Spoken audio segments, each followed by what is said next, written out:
I want to welcome all of you to the second of these conversations at the intersection. So why is that we are doing this? So I'm influenced by what I did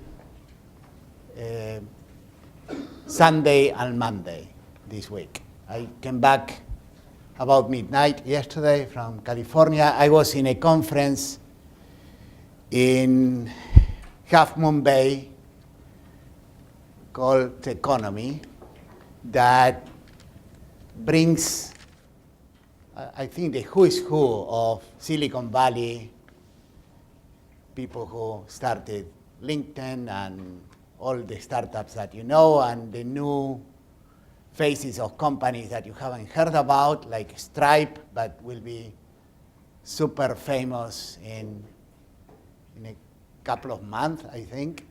And people from media, like the editor of the Financial Times, New Yorker, Bloomberg, you name it, okay?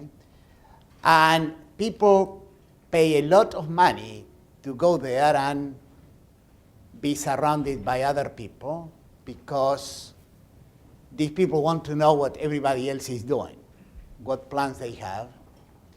And like this, there are lots of conferences like this. I think the TED conferences fit in the same role. They are curated speakers, but more important than that, curated audiences, that they want to see what's going on. And this economy thing happens twice a year, and it takes an enormous amount of effort to nucleate all of these people, bring them together, and do something that brings value to the entire people who attend, otherwise they wouldn't be there, okay? So this is a long introduction to make the following point. In a university, you have all of these people. I don't have the editor of the New Yorker in here, okay, or the Economist, but it's a whole bunch of really interesting people, and you just have to find them and curate events, and this is in the same spirit, okay? It's about exploring something that cuts across disciplines. Who wouldn't be interested in creative processes? Although the people represented here represent completely different ends of a spectrum that involves from people who do something of some permanence, like an architect, Larry Booth, someone who does artwork that involves some permanent stuff that you can put in storage as a whole. I know, painting, you just move it from the wall and you put it somewhere, to things that maybe get assembled and disassembled like installations, to something that lives more in the world of ideas. Books, papers. Now, if you want to hedge your bets for the long live forever kind of world, I think philosophy is something in which things age very gracefully and some things live forever in there. But they all do stuff, okay? So what we want to do is go through a series of questions and then leave enough time for people to ask questions from the audience, because if that were not part of what we do here, I would regard this as not very successful. So I want to pace this in such a way that we have at least 15 minutes for questions. So I want to start with this thing. Now, where do ideas come from when you are faced with? Now, it's not, I presume that on a day-to-day basis, you don't walk to your studio or studio there or to your office or wherever you go and you ask, what on earth should I do today? You operate with big themes, but So the day-to-day basis, you do things, but maybe you're looking for the next big thing, okay? And just to quote two people who come more from the art side, Robert Motherwell, just to quote one, said, if you cannot find your inspiration by walking around the block one time, go around 2 blocks, but never 3. Okay?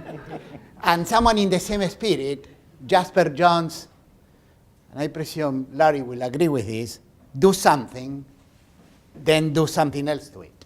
Okay? So, but you are looking for themes, and at some point, you are successful with one theme, but you're looking for the next one. So what do you do when no ideas come in? So Jeanne, do you want to take a shot at this one? So I think I can, I'm not sure exactly what I'm going to say. It might be mostly what I do, but I've also talked to a lot and of if you want to augment what is that you do, feel free, okay? Because I gave only the briefest of descriptions. Yeah, so I guess this isn't the, it just sounds so loud. I sound so loud. No, it's fine, it's fine. Okay. I've also talked to a lot of other visual artists about what they do when they don't have any ideas or when they kind of get stuck in the process of trying to make something, like they can't figure out some aspect of it that they're trying to figure out. And so some of what I say may have to do with that as well. Mm-hmm.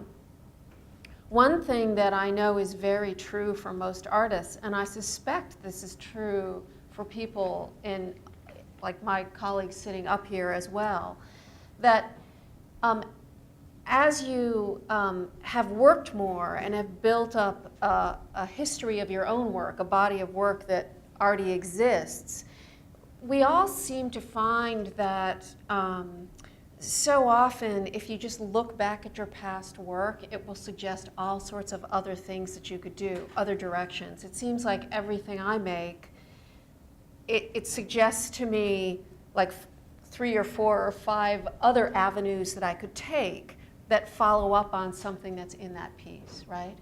Following up on something that came up either while I was making it or after it was made that isn't addressed in it, but I think would be really interesting to address.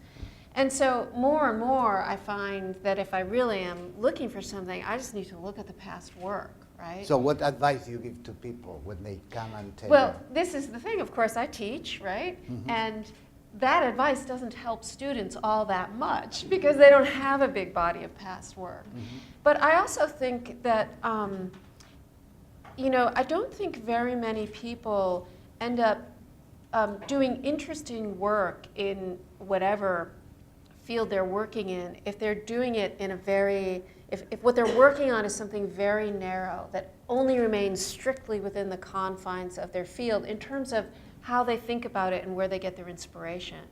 So I also think that when you're trying to generate new ideas and they're not coming, in a way, just sort of doing things that are exciting to you and reading things or going to see things or going out in the world and doing things that might in some peripheral way connect to the things that you're trying to work with is often very, very useful. One of the things that other artists have told me they do when they're at a sort of impasse with their work and they can't figure it out is they say they go to a bar and have a drink. But part of the reason they're saying that is they're going to a bar with friends, and so they're out talking. They're not sitting in the confines of their own studio, just beating their head against the wall. Going out and doing something else sometimes is often a great way to jumpstart what you're doing. I think a lot of artists find, and again, I think this is true with all kinds of interesting problem solving. I don't think these things are specific to my field, that it's the way, you know, sometimes you're asleep and you wake up and somehow you have an idea that solves a problem you were working on, right? Your mind is working on things without your being aware of it all the time. And I think often if we're not getting anywhere by focusing too much on the problem directly, if we just go off and do something else, we'll find that it's another way of thinking about it and something comes. So Larry, many of your things come because someone comes to you saying, we want to do this. Right, they give us a head start. They Yes. give us a little push. But I think I gathered from you, the subconscious is something that's very powerful. That as long as you can get it engaged. The story I like is Frank Lloyd Wright, about 1936, was struggling architect. He had a school up in Wisconsin, and he got this commission from this industrialist who had a lot of money and had a great site. And so he didn't do anything. And the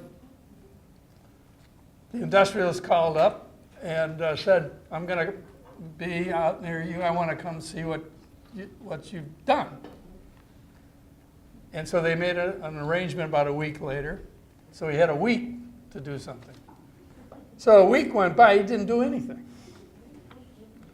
And the day that the industrialist was going to show up, he got some pencils and papers and he drew it up, and sort of a concept sketch.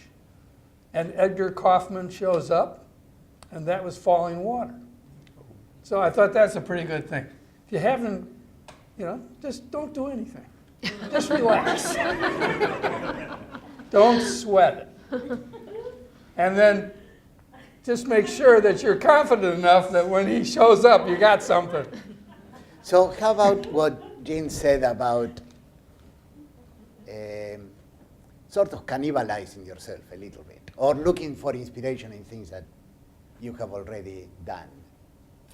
I don't like to do that. You don't like to do that? No, I don't. You I feel that think, you'll feel like you're repeating yourself? Yeah, well, I just think any kind of preconceived element in the process is contaminating, or it limits your thinking. So, I mean, I like to work with the client. So all of our buildings are one-offs, different. It's not that there's a theme to the work. There are a few things. There's some things about proportion and spatial organization, but no, I don't. I think the idea is not to necessarily, although I've done it a few times, I must admit, but it's. Do the clients know that you have done it? No, I won't tell them that. But I think to keep it fresh and to keep that particular, I always view commissions as unique. They're unique sites, unique clients. It's unique. There's only one of these. And so if you start to apply preconceived ideas or preconceived styles or preconceived solutions, what you're doing is you're putting blocks in the way of the thinking to get to something that might be really the best solution. I think, just to interpret more what you said, I think that what you said was in the spirit of get going, look at what you have done, not copy what you have done. No, I understand, but And I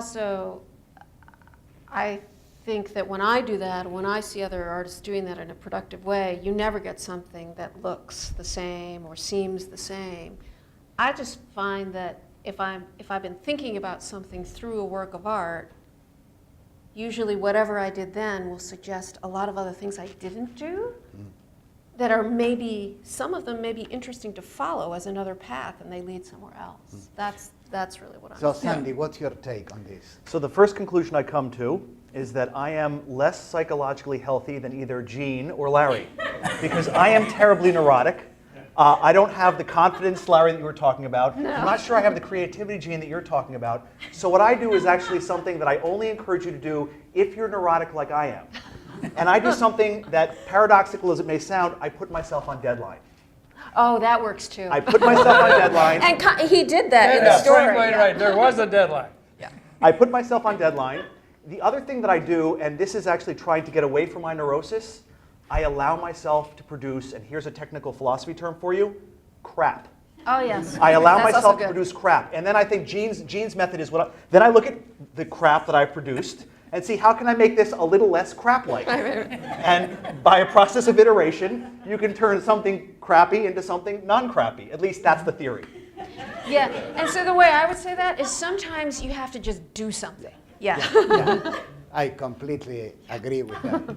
So you operate in three completely different domains. So I mentioned this conference economy. So if you are the guy running PayPal or Facebook or some of these new emerging companies, you obviously care about what other people are doing. You pay attention. If there is a meeting where they all go, you go. But I presume that you've been a prominent architect. You may follow the work of, I don't know, maybe 10 people that you care about, but not 100. But it's not that you ignore everything. You kind of pay attention to a few. And Jeanne, you must pay attention to a few things, but I presume you don't go to meetings where you all meet and discuss and present work. And you are probably more, there should be conferences of people in analytical philosophy, and there's a spectrum in here.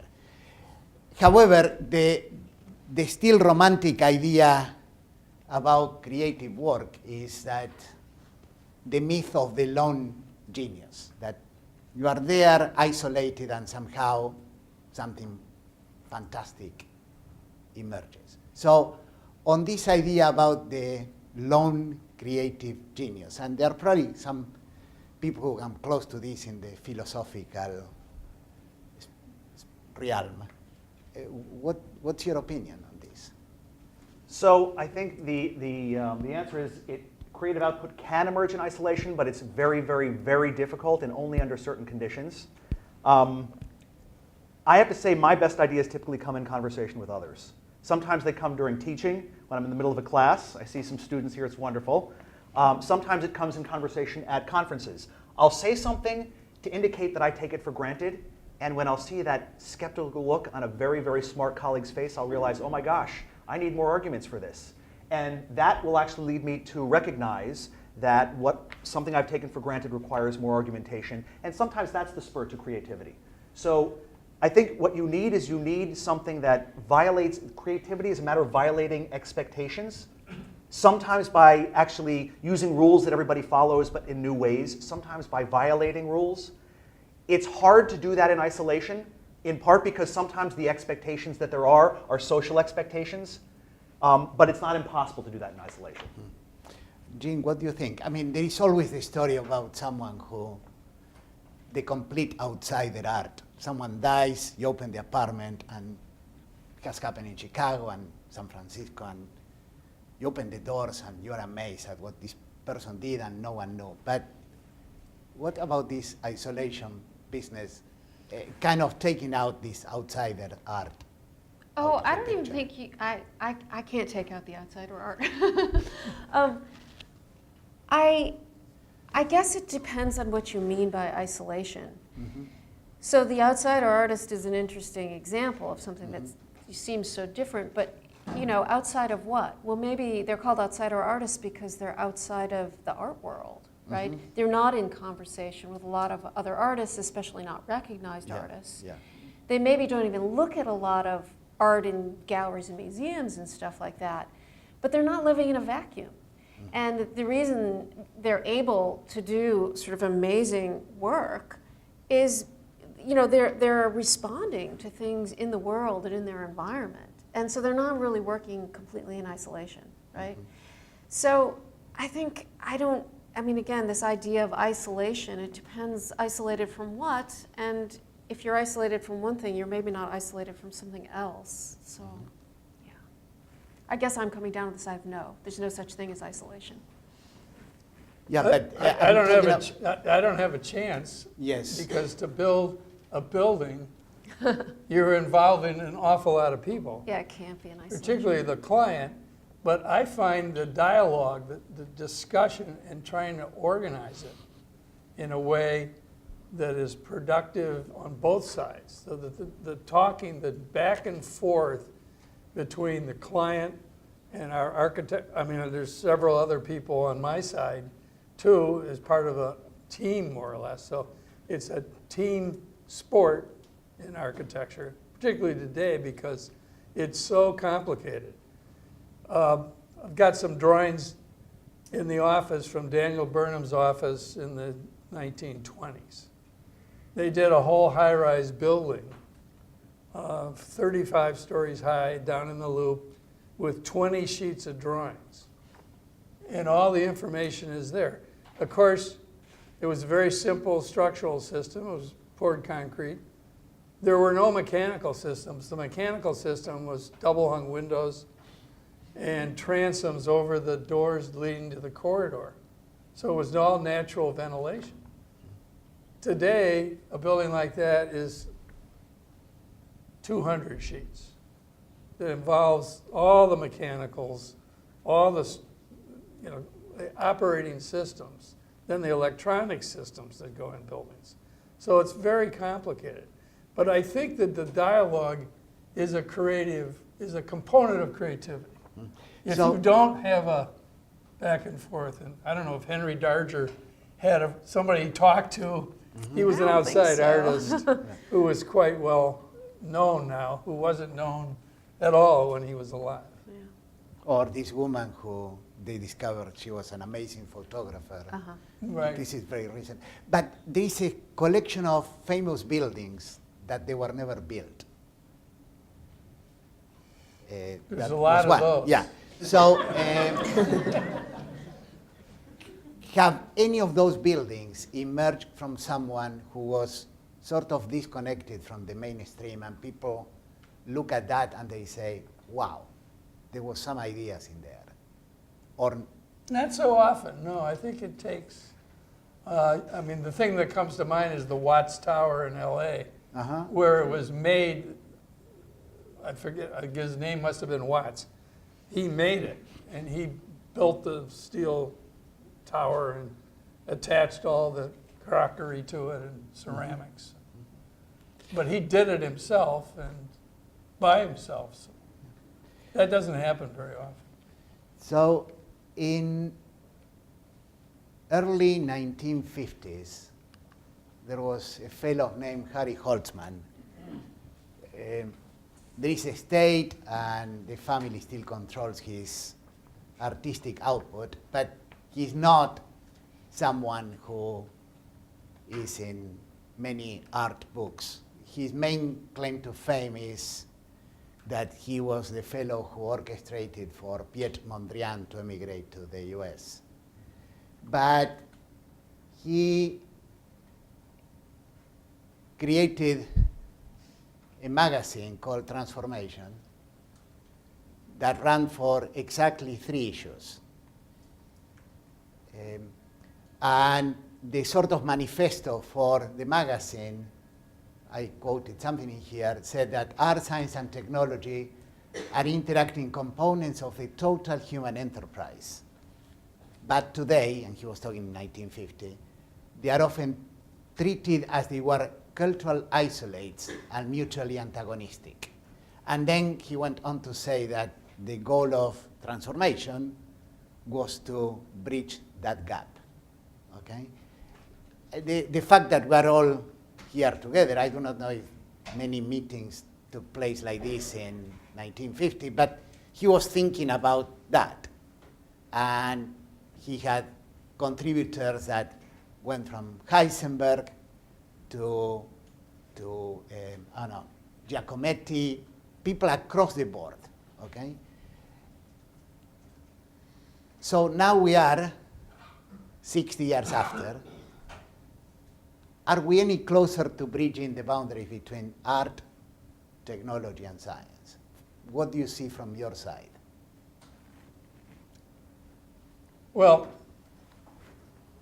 I just went through the litany of certainly architecture, we try to make an art.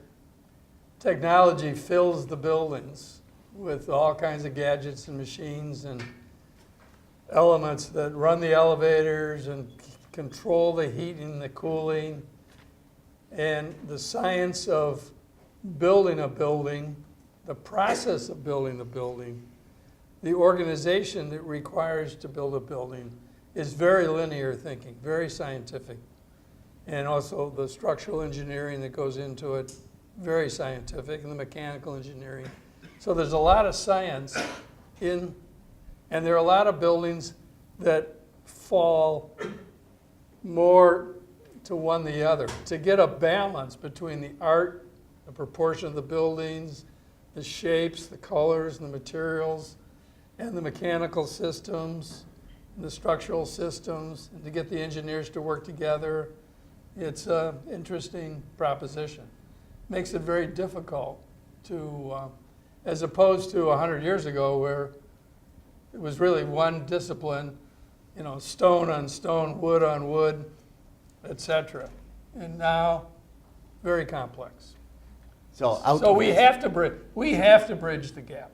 Okay. If we don't bridge the gap, then the building is not going to work. So this may be not completely fair question to a philosopher, an analytical philosopher. But do you see this when you look around campus as being more of an intersection now than it was when you started in academia, or not? You know, I don't know. So I have to say, and I speak here not as a philosopher so much as a lover of the art world. I remember, this is going back to my college years, to art history classes, at least two cases, and I'm sure there are many, many cases, but two that become salient in my mind about the combination of art, technology, and science as early as the 13th and 14th century. So consider, for example, in pictorial representation, the capturing of three-dimensionality on a flat canvas of something that looks like it's three-dimensional. That was the combination of art, if you like, the science of vision of the day, and I think technology. That was one example. A second example that I just saw a few weeks ago when I was in Scotland, in Edinburgh. I was listening to a friend of mine who's a big lover of sculpture, and there's a statue in Edinburgh of I think it may be one of the kings, and I've forgotten which king it was, on a horse. And it was a technological feat because the horse actually only has its tail and 1 foot on the ground. And it's a huge statue. And so it's a piece of artwork, but it's also the science, if you like, the physics of getting something like that to balance and the technology of actually attaining it. So it's, in a way, I'm struck by the thought that we think that we're now at the point where we can combine these. I suspect they've always been intertwined among the most creative thinkers. Yeah. So the part that I'm particularly interested in here is actually why we're doing this, and is sort of peeking into how other people think. Now, Jeanne, you're eminently qualified to give an opinion on this because you are teaching a course where you are seeing people who come from completely different sides of the spectrum. So what's your take on this? You know, you're almost referring to the Renaissance man model, right? Mm-hmm. I think that did exist, and I actually think arts and sciences and engineering, they were much closer at earlier points in history. It seems like the way the world tends to go is it's more and more and more specialization, right? So I actually think there is a lot of separation. And then I think there are these sort of rare moments when there are true connections and true collaborations. Some of the people that Julio was describing to us before the four of us came over here from the technology conference were almost Renaissance figures, in that brilliant musician who worked as a midwife and now works for a tech company, or I don't know what he does, but you know, it's like, that incredible, so right? If you want to look it up in Wikipedia, the last name of this guy is Lanier. But the point is that there Amazing. Are these rare moments when either within one individual you find this people who are deeply involved in multiple sides of the things you're naming, or people who do get involved in true collaborations, not just using the skills to do the thing you want to do, but actually a true collaboration. And I think really amazing things come out of that. We hear so much about interdisciplinarity here at Northwestern, but most of us who are faculty, who are not students and are maybe here a short time, and probably even the students experience this, we know that it's very hard to make it work in practice. So I think there are these rare moments where you see that happening and it's really great, and we all recognize that we should be striving towards it, but the emphasis on specialization has been making it harder and harder for it to really happen. Yeah, there's no question that in Florence, in the Renaissance, the difference between art, technology, and science. There was no difference, no, really. It was yeah. Whoever did one did the other one. Right. But yeah, then things became separated in strands, and there are people who are trying to bring, I don't know, computer science into art, and once in a while, there is no question that things will mix. But any other comment on this before we? The one point that I want to make is I think Jeanne makes a very nice point. I think, Jeanne, you're right that specialization does pull us in the opposite direction. And I don't know that I would argue that every person has to be a Renaissance person. True. Because I think that what the economists call the division of labor, even the division of intellectual labor, is a good thing. It can be good in many ways. It can also be challenging and bad. And so I guess what I would love to see more of are the kinds of things, Julio, that you're doing here, namely people who may be specialists but who are open to learning from other people. And by open, I really mean open. I think one of the challenges of interdisciplinarity is that many of us claim that we're open when in fact we're not. It requires a certain kind of intellectual humility to be open in that way. That's what I'd really love to see. So I guess I'm going to ask this to Laurie, and it's the thing leading to a product in there, a building. Underlying the final thing, there is a process that led to it.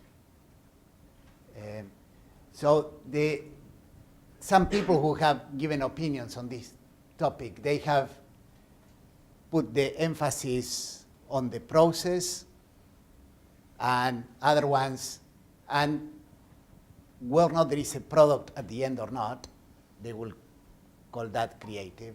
And some people that no product, no creativity, okay? So, and I put in here, others in various ways have seen creativity as a combination of both. So I want to look at the balance between the process and the product. And also what could be part of this is to what extent, if there is something that is interpretation, you are playing someone else's script, like, I don't know, music, although we don't have anybody from music here, at some point we may, or theater, or anything that involves this script, and then there is you who interprets that script and does something. Were not that, according to you, you will call that creativity or not. So, but first on this balance, whatever you say will influence what these two other people will say about it, so the focus is on you. I can only speak personally, because Yes. I'm totally long on process. I think if the process is right, the product will take care of itself. And I've had that work out.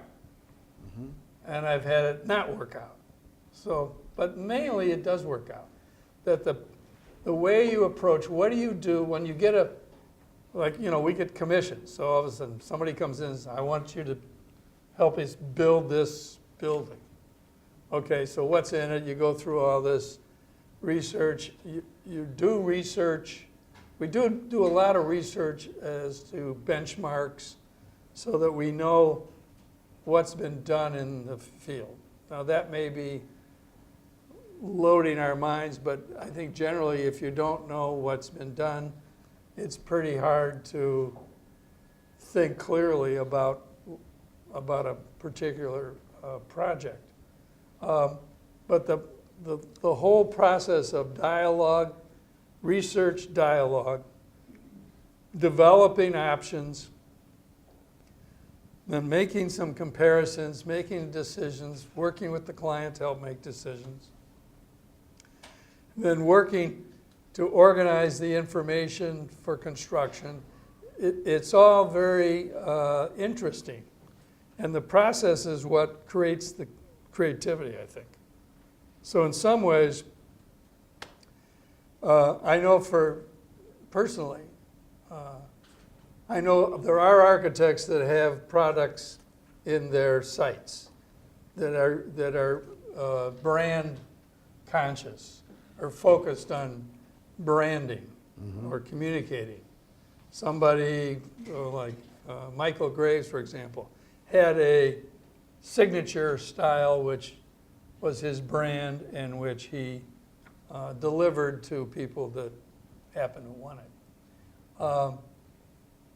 I think that gets in the way of, again, reaching to the highest performance of the creative process. So the process is creative, and we design it to be creative. We work it creatively, and we'll see what happens. So we have no preconception. So there is a way that you have of doing things, and you cannot predict what that process will lead to. That's it. At the end. And for example, when it comes to actually visualizing, because that we don't start drawing right away.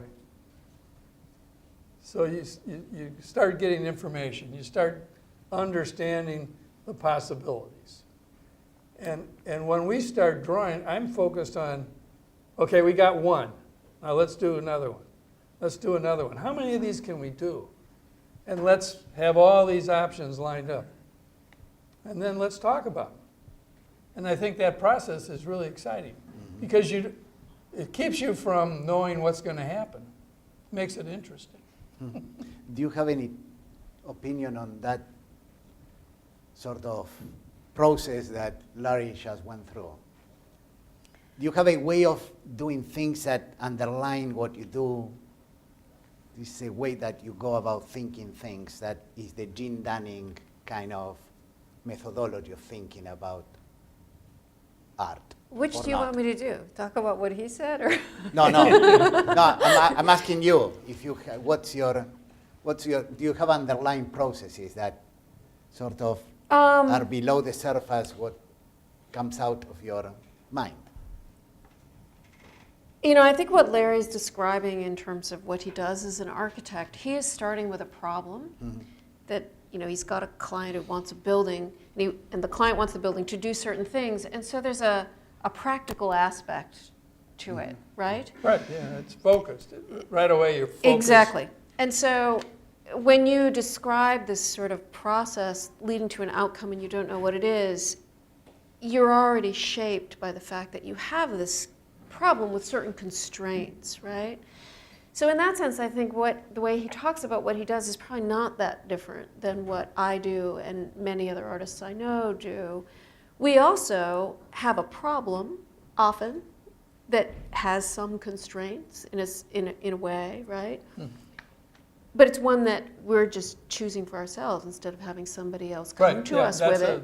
But still, I'm very envious. Right, there you go. You are your own client. We are, and so, but you know, like if you see the similarities there, they actually become a more similar process, because I might have something that I'm working on, and I want to make work that does this, or makes people feel this, or gets people to think about this, or gets people to understand this, and I'm trying to figure out how to do that, right? And so it's a matter of, I think, something as open-ended as what you're doing, but I just am dealing with a different sort of type of problem to begin with. You can set your own. And I think that's true of even people that have a stylistic focus in their work. Absolutely. Can still investigate and find new components of that, which can be very interesting. I mean, I imagine that scholars in the humanities who write and are even responding to other texts or research they've done, even archival research, whatever field you're in, I think a similar thing is happening where the thing that you're researching becomes, in a way, that same, it's the problem, it's the constraint, right? So I think creativity generally, it's always responding to something. Yeah. Yeah. So a question that is related to this, and probably you can just is what emerges as a style. At the end, you mentioned Graves as having a signature look, and people wanted the Graves look. But you look at all the buildings that Ando has produced, and you probably, without knowing that he did those, you can more or less, in some case, recognize that those are his buildings. Well, he picked a material. Yes, exactly. That he Concrete, focused on. yeah. So if you want to add the question of a style, do you want to make a comment about this? Quick comment on this. I don't know if it goes to style. It's in defense of the no process result to creativity. This doesn't always happen, and this, by the way, is not something you can plan. But I remember once I was in the middle of writing a book on what we call in philosophy social epistemology. So that's the social context in which knowledge is acquired, stored, transmitted, and assessed. And I was writing a book on this, and I was thinking at the kitchen, I remember this at the breakfast table, I was thinking about a problem that I was thinking about, and I was overhearing my wife and my daughter having a conversation, and my daughter says to my wife, "Mom, if that were true, I would have heard about it by now." And what I realized was, and this was, they were having their own conversation, oh my gosh, what my daughter just hit on is a way of acquiring knowledge where we depend on others. And furthermore, no philosopher that I have ever read has thought about that kind of knowledge. So I wrote a paper called, "If That Were True, I Would Have Heard About It by Now." And then I say to myself, people say that, "Hey, Sandy, that was really creative." I think to myself, yeah, because I was in the right place at the right time. Not because I planned, not because I have a process. Sometimes creativity is like that. And there's just nothing to say except, wow, you're in the right place at the right time. Can I add another story to that? So in the last few years, I've learned a whole lot about surrealism, which I never paid much attention to before, even though I should have, because I was teaching a freshman seminar on it. And so here's a story of Breton, who wrote in one of his famous books, which is considered a novel called Mad Love. He wrote about going to the Paris flea market with Giacometti and how Giacometti found this thing that basically solved a problem he was having with the sculpture he was trying to make. And Breton writes really beautifully about how you have to go through the world being open to the thing that will fulfill your desire. But what's important about it is that it's going to come to you. You can't have a preconceived idea about it because it's going to come to you in some form that you never would have imagined. And that's the most fantastic thing about it, that if you're open, it'll come to you in some form you never imagined. So the things that we're looking for that will solve our problems are there all around us all the time, which is why you got to get out of your studio, go to the bar, listen to the thing your daughter said, and it'll solve your problem, right? But it's like there's always other stuff that is there. So I think that's probably the most important thing. I have to reflect on this Chicago Tribune sport page of Monday. They had a picture of the coach of the Chicago Bears. And there was a quote that said, "I think we're in a pretty good place now. I think this locker room and team is really coming together after a 55-14 loss." And I said, that guy is not open. That guy is not creative. Here's an example of a guy who is not creative at all. And my guess, he's not very creative in coming up with new plays. It just runs through his whole thing because he's not open to reality. So when we were talking in the office before we came over here, we were sort of saying, do we even know what creativity is? But right now, we're suggesting that it's being open. And you kind of said that at the beginning, too. I think there's something to that. You got to keep listening. You got to watch So, And open to the connections between things, like the connection you made between what your daughter said and what you were thinking about. so we have a couple of questions more, but I'll do one more and then we'll open for questions. And it's more concrete. So I came from Argentina, which is very similar in many respects to France, England, most places except the US. Amazingly enough, before coming here, the perception of the US was that's a country of specialists, but not people who think broadly. That was the perception. But the reality is, if you're in England and you want to study law, you finish your high school and then you go and study law. Or if you want to study medicine, you finish high school and you go straight into medicine. Okay? Whereas in here, before doing medicine or law, you have to do something else. I mean, the obvious path will be biomedical to do medicine or whatever to do law. Or even in engineering, you force people to take a healthy doses of humanities classes. And I'm told that some of the best students in philosophy courses are from engineering. But you force that. So now, there's no question that one of the biggest battles in the world is about innovation, and innovation is fueled by creativity. And there are lots of creative people here. This conference that I was in was full of them. So is this coexistence of strands of thought